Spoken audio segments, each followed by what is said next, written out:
Hi there, I'm Phil from PicoKit. We're going to look at making a Cabriole leg using a spire. In particular, we're doing a new job here and we're going to use a rotary and the length of 500, diameter of 170 to start. Hopefully we'll get that a bit smaller. We've got cylinder surface, cylinder axis. I'm going to choose cylinder surface for this. And yeah, it does mean that you've got to have it centered for it to know. It can be a little bit awkward, but we'll see. We'll see how it goes. Okay, so what we're going to do is along the y-axis, because we have a long 2.4 meter rotary unit on our Surf CNC ATC, and we're going to use standard. So we'll click OK, and we'll get into it. So how do we do this? We load up an STL file. So Aspire 9.5 means that when we go to model, we can choose a component 3D model, and it's going to wrap this around. So we choose chair leg, STL, and this was just downloaded from Thingiverse. But you might want to get a more accurate one because this one's a little bit like a 3D scan model of a non-precise one. Okay, so the axis is really weird in this STL file. You'd think they'd have it standing up in the STL file, but they don't. So you can choose, all of these, but in the end, it's not going to align. We're going to try and get this aligned as much as possible with that axis, but it's a bit fidgety. So we'll see how we go. I'm going to choose Z over here. We're going to look at the Z. It's actually fairly straight. In the Z, I'm not too worried about that at all at the moment. We'll go to X, and we'll see it's not. So to rotate in the X, we have to go interactive rotation. We click X, and we should just be able to click and drag that. Okay, so yeah, we're going to put it like, I want it central. Yeah, we'll try that. Okay, and that's telling us, oh, we've got a model diameter of 134. That's actually pretty good. So you can muck around with that as much as your heart desires, but that's not even giving us a straight-on view. I'm really happy about that. You'll see it's rotating. I'm just going to leave it there at the moment, and yeah.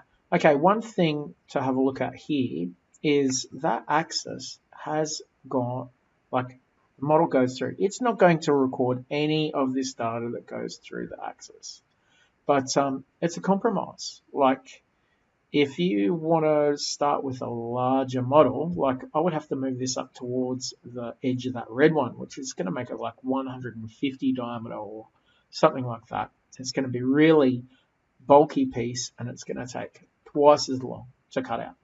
So whereas this will leave like a weird sort of a shape in here, but I can fix that up in like 2 minutes on a bob and sander and make it look pretty nice. Okay, so I'm not worried. There's not much detail in that, and it'll record most of the outside. It'll actually be pretty easy, I would think, to pick that curve. So I'm gonna leave it like that and see how we go. So there we go. Yep, that's the diameter. That's the length, millimeters. Resize material block. Resize material block. Oh, maybe we can do that. Let's go resize material block, and we'll click OK. Hey, it's made it the same size. That's pretty cool. Okay, so if we actually go back to our drawing, we can check out what size it made it by clicking on this job dimensions and origins, and you will see, oh look, it's made it diameter 134. Let's just make that normal, and I'm going to make it a bit longer, okay, because we want to have a bit sticking out on these. We actually want to machine underneath and above a little bit, but we'll have like a stalk on each end. So let's make the stalk like 6 millimeters for our roughing tool. So we'll make it 8 millimeters. Should be enough. Although it's on a bit of an angle, let's make it 10 millimeters extra at each end. So we've got 443. We're going to add on 20, make it 463. 465 is a round number. Okay, and we'll click on OK. So that's given us our 3D model. We're almost there, but we want to put a stalk on each end so that it doesn't fall out before it does its finishing. So let's have a look at the 2D view, and it's going to show us an unwrapped, and it's got this big, dirty, big hole in here. This is where it doesn't have that data, okay? It's not going to record that. We're going to end up having to sand that bit ourselves. That's cool. And what it's done is it's put that a bit too close to this end, which is a bit of a pain. So if we select that component, we can move it upwards. Here we go. Move this one back down. Just a couple of vector lines that we have. I'm going to delete them. See what it does. Okay. So what we need to do to put the stalks in, we're going to go to drawing, and we're going to draw a rectangle from that corner, and we're going to come down as far as we need to, that we're clearing that material, and we're going to do the same on this end from that corner over, and it can go up into that material.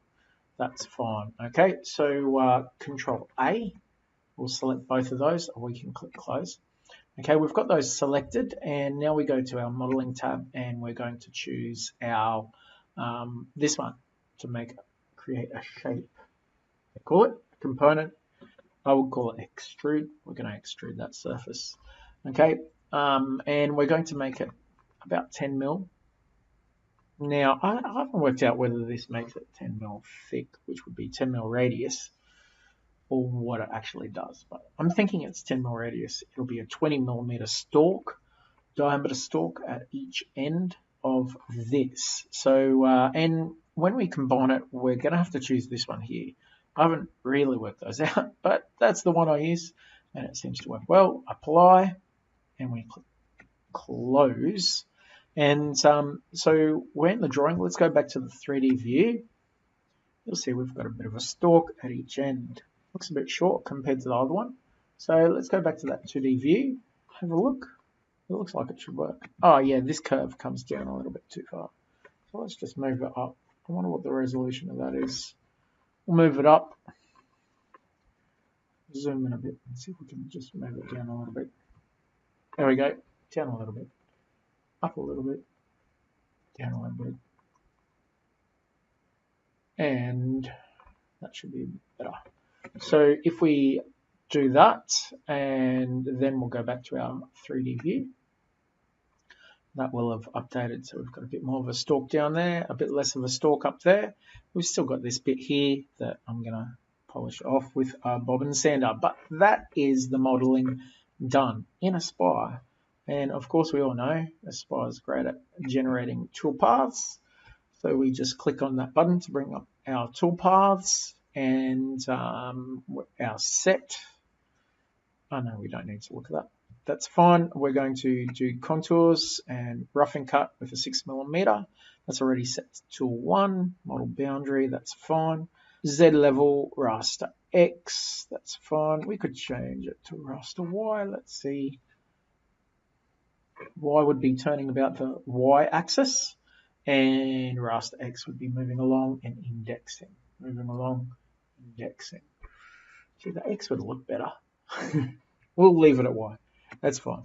Okay, and ramp plunges. No, we're not doing that. Okay, calculate. That was quick. Okay, so we're not going to animate just yet, but we are going to do a finishing pass, and we're going to use model boundary again. The tool is a ball nose 3 millimeter, and it's tool number 2. We'll calculate. Now it's calculating, even though it's wrapped up, it's calculating as though it's flat. And you'll see that as we do the preview. I'll actually unwrap it so that it previews nicely. Otherwise it just unwraps itself and it will look square on, and then you won't see how good the preview is because it's square on. So I don't know why it defaults to that, but it doesn't need to. So this is the button up here in Aspire 9.5, which toggles your wrapping, or you can go to View and we've got this auto wrapping view. We can turn that off, and that will put it out flat. I'll get rid of my toolpaths for the moment, and I'm going to change to a isometric looking view. Let's just more. Okay, so preview all toolpaths, and we'll have a look at what that does.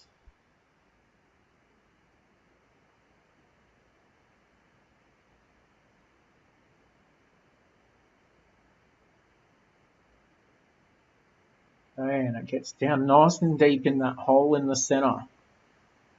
Okay, so that hole in the center is just going to be like a round part of the tube.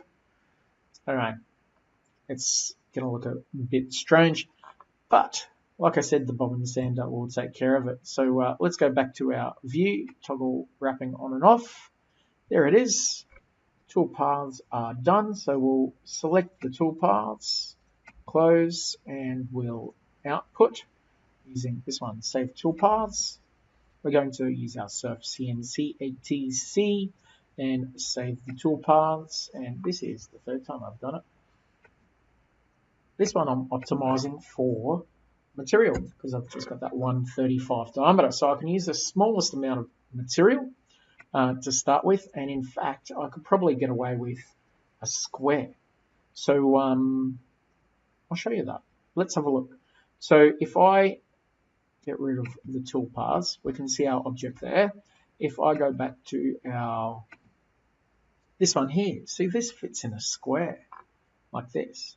So so if I actually just get a square block, I should be able to get like 110. Okay, so we'll see how that goes in the next video. Thanks for watching.